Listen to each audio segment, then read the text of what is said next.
చెప్పండి. అమీర్పేటలో రిచ్ 20 సారీలు కొన్నారు guys. Wow. 20 saris worth of 25,000. ఎంత షాప్?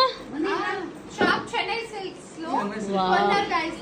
కానీ పాపం వాళ్ళు 3 hours అక్కడే అయిపోయారు కదా, అక్కడ ఉండిపోయారు అమీర్పేటలో. 25,000 పెట్టాక 200 ఆటో పెట్టక దిగాలి.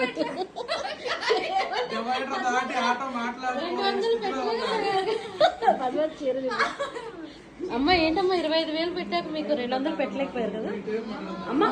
అంతే కదా 25,000 అంటే కాదు నాన్న, ఇక్కడ నుంచి ఇక్కడ ఆటోకి 70 రూపీస్ కదా నాన్న.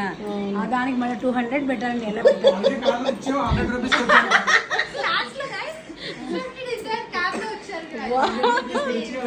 Very good. కష్టపడినందుకు సుఖంగా వచ్చాం.